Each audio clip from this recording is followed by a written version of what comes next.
program naturalisasi Indonesia tidak bermakna. Pernyataan ini bukan dari netizen atau analis sembarangan, tapi langsung dari mulut pelatih timnas Malaysia, Peter Klamoski. Apakah ini bentuk kepercayaan diri tinggi?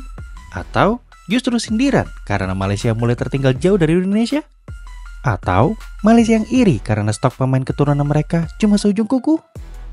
Yuk kita bahas tuntas sekarang.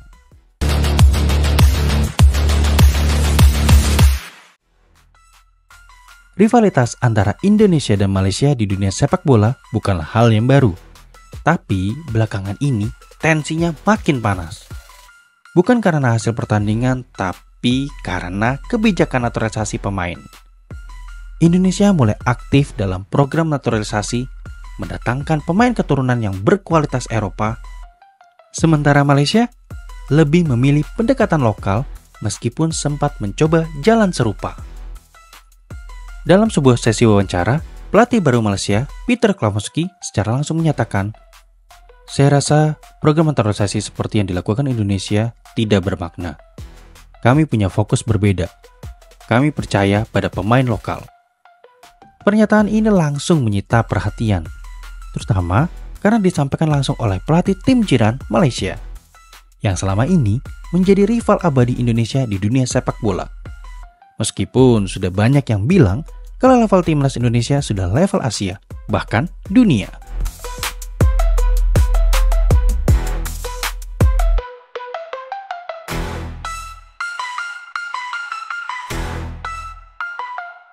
Apakah ini sekedar komentar teknis atau bentuk perang psikologis? Kalau kita lihat performa timnas Indonesia dengan dukungan pemain naturalisasi seperti Tom Hai, J.Itzes, Kevin Dix, dan Ole Romani, tim Garuda semakin solid. Sementara Malaysia justru kehilangan beberapa pemain keturunan dan kesulitan mencari sosok pengganti pemain senior seperti Syafiq Rahim ataupun Nur Sahrul. Jangan-jangan mereka bukan anti naturalisasi, tapi justru bingung karena nggak ada pemain keturunan yang mau bela Malaysia. Beda sama Indonesia yang punya stok pemain keturunan melimpah.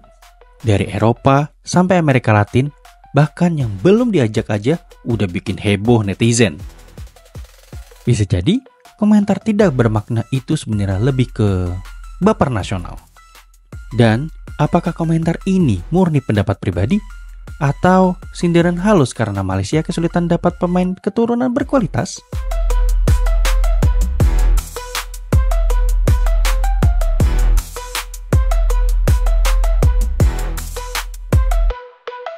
Menariknya, Malaysia dulu sempat aktif menaturalisasi pemain. Kita masih ingat sosok seperti Mohamedou Soumaré atau Leridon Krasniqi.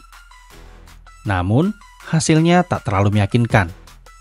Kini, dengan kehadiran Klamoski, pelatih Australia yang dikenal dengan filosofi high press, Malaysia tampaknya memilih membentuk skuad dari awal dengan pemain muda lokal.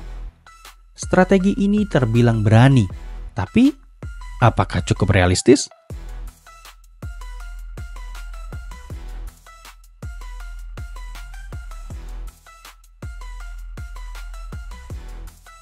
Komentar Klamoski langsung ramai dibahas. Di media Malaysia, sebagian menganggap ini sebagai bentuk percaya diri. Sebagian lain justru khawatir jika strategi ini gagal. Di Indonesia, mayoritas fans justru merasa geli. Wah, Malaysia panas nih. Dibilang gak bermakna, padahal kita udah kalahin Vietnam dan nyaris imbang lawan Irak. Bahkan banyak analis sepak bola menyebut Indonesia berada di jalur yang tepat. Naturalisasi yang tepat sasaran bisa mengangkat level permainan negara.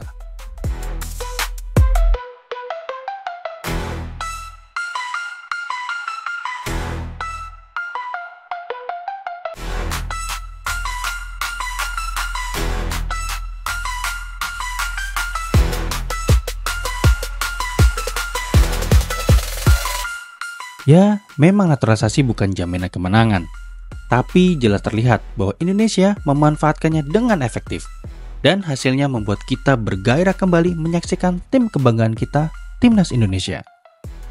Ya, mungkin Malaysia memilih jalan yang berbeda, lebih lokal, lebih idealis. Tapi, mampukah mereka melawan Indonesia yang kini makin solid dan percaya diri? Kalau menurut kamu, siapa yang paling tepat memanfaatkan program naturalisasi? Indonesia atau negara tetangga kita yang masih pahit hati? Silahkan tulis pendapat kalian di kolom komentar. Dan jangan lupa like, subscribe, dan nyalain loncengnya supaya nggak ketinggalan berita bola terbaru dari Sports Update ID. Ciao!